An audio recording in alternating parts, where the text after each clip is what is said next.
আৰ্যভট্ট আৰ্যভট্ট প্ৰাচীন ভাৰতৰ এজন বিখ্যাত গণিতজ্ঞ।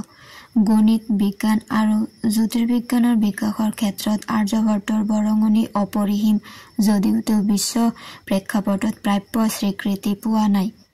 আৰ্যভট্টৰ জীৱনৰ বিষয়ে সঠিকভাৱে জানিব পৰা নাযায়।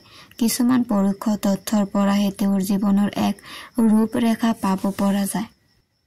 তেনে তথ্যমতে তেওঁৰ জন্ম হৈছিল আনুমানিক 476 খ্ৰীষ্টাব্দত আৰু আনুমানিক 550 খ্ৰীষ্টাব্দত আৰ্যভট্টৰ মৃত্যু হৈছিল। আৰ্যভট্টৰ জন্মস্থানৰ নাম অস্মক বুলি উল্লেখ আছে। পাছে প্ৰাচীন অস্মকৰ প্ৰকৃত অৱস্থান ক'ত সেয়াহে নিশ্চিত নহয়।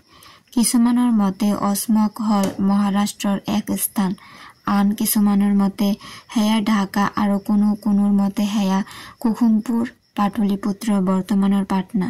বহুতে আনকি আৰ্যভট্টৰ জন্মস্থান এতিয়াৰ কেৰালা ৰাজ্যৰ കൊടുংগালুৰতো বুলি ক'ব খোজে। কিছু প্ৰত্নতাত্ত্বিক তথ্যই অৱশ্য সেই মত সমৰ্থন কৰে।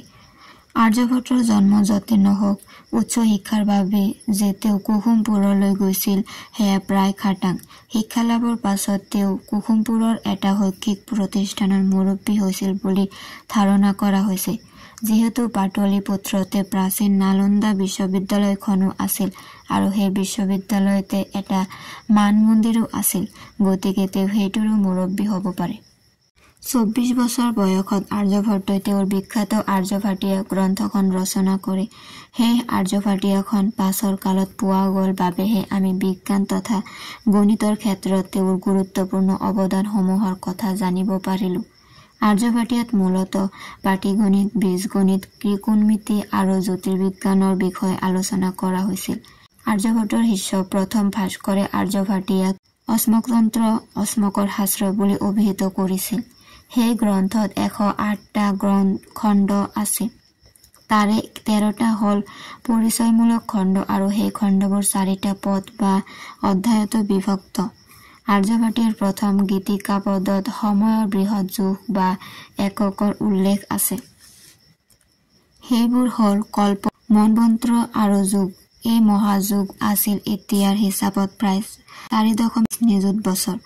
আৰ্যভাটিয়াৰ দ্বিতীয় খণ্ড গণিত পদত 33টা অধ্যায় আছে। তাত আছে যোগ, মাগ, গুণোত্তৰ শ্ৰেণী, শংকু, ছায়া, সৰল আৰু দ্বিঘাত সমীকৰণ, সমাধান নথকা সমীকৰণ, সমীকৰণ আদি গণিতৰ নানা ভাগৰ কথা। গণিত পদত তেওঁ ত্ৰিভুজৰ কালিৰ মান উলিয়াবলৈ এই উপায় দিছিল। ত্ৰিভুজৰ কালি হ'ল তাৰ আধা বাহু আৰু লম্বৰ পূৰণফল।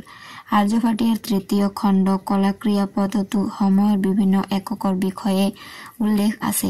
লগতে আছে কোনো নিৰ্দিষ্ট দিনত গ্ৰন্থৰ স্থান গণনা কৰা এক পদ্ধতি। তাত 7 দিনীয়া সপ্তাহৰ ধাৰণা আৰু সপ্তাহৰ দিনবোৰৰ নামৰো উল্লেখ আছে। আৰ্যভাটিয়াৰ শেষ অধ্যায় গোলাপদত মহাকাশীয় গোলকবোৰৰ জ্যামিতিক আকাৰ আৰু ত্ৰিকোণমিতীয় অৱস্থান, পৃথিৱীৰ আকাৰ, দিন আৰু ৰাতি হোৱাৰ কাৰণ, দিগন্তক ৰাশি চক্ৰ চিন, মহাজাগতিক নিৰক্ষৰেখা আদিৰ বিষয়ে বৰ্ণনা কৰা হৈছে। আৰ্যভট্টই শূন্যৰ বিষয়ে ধাৰণা কৰিছিল, কিন্তু তেওঁ তাৰ বাবে কোনো সংকেত ব্যৱহাৰ কৰা নাছিল। তেওঁ সংখ্যাৰ স্থানমান উলিয়াইছিল। সেই স্থানমান আছিল 10ৰ ঘাত আৰু কোনো সহগ নথকা পদ। সংখ্যা বুজাবলৈ তেওঁ বৰ্ণলিপিৰ আখৰ ব্যৱহাৰ কৰিছিল। আৰ্যভট্টই 10কৈ ডাঙৰ সংখ্যা গণনা কৰিব পাৰিছিল। আন কেইবাগৰাকী ভাৰতীয় গণিতজ্ঞৰ দৰে আৰ্যভট্টইও ax + by c আকাৰৰ সমীকৰণ সমাধান কৰিবলৈ সমৰ্থ হৈছিল। তাৰ বাবে তেওঁ ব্যৱহাৰ কৰা নিয়মটোৰ নাম আছিল কুটক্কা, অৰ্থ কেইবা ভাগত ভাগ কৰা। তেওঁ চাইনক অৰ্ধ যা বুলি অভিহিত কৰিছিল। কোনো বৃত্তৰ পৰিধি আৰু তাৰ ব্যাসৰ অনুপাতক বুজোৱা পাইৰ মান তেওঁ গণনা কৰি উলিয়াইছিল। পাইৰ মান উলিয়াবলৈ তেওঁ ব্যৱহাৰ কৰা সূত্ৰটো আছিল 1ৰ লগত 4 যোগ কৰা, তাক 8ৰে পূৰণ কৰা, তাৰ লগত 62,000 যোগ কৰা। তেতিয়া যিটো সংখ্যা পোৱা যাব এয়া হ'ল 20,000 একক ব্যাসৰ এটা বৃত্তৰ পৰিধি। আৰ্যভট্টই সম্ভৱ ধাৰণা কৰিব পাৰিছিল যে পাই অপৰিমেয় সংখ্যা। পাইৰ মান 4 দশমিক স্থানলৈকে গণনা কৰা তেওঁ প্ৰথম ব্যক্তি আছিল।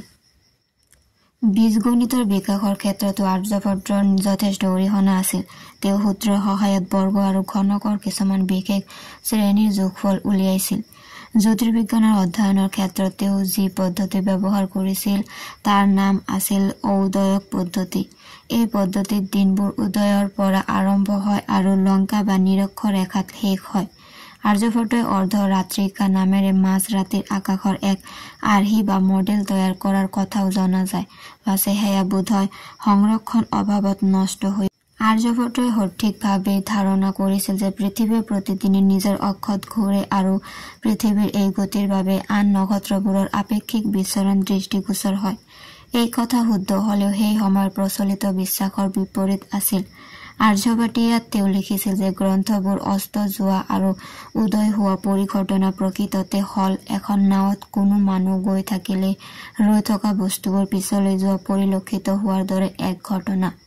আৰ্যভট্টই কৈছিল যে গ্ৰহবোৰে সূৰ্যৰ পোহৰ প্ৰতিফলিত কৰে বাবে সেইবোৰ ৰাতিৰ আকাশত উজ্জ্বল হৈ উঠে। গ্ৰহণ সম্পৰ্কত তেওঁৰ মত আছিল চন্দ্ৰ আৰু পৃথিৱীৰ ছাঁ বাবেহে গ্ৰহণৰ সৃষ্টি হয়, কোনো ৰাহু কেতুৰ বাবে নহয়। এই ধাৰণাবোৰ সত্য হলেও সেই সময়ৰ বাবে অবিশ্বাস্য আছিল।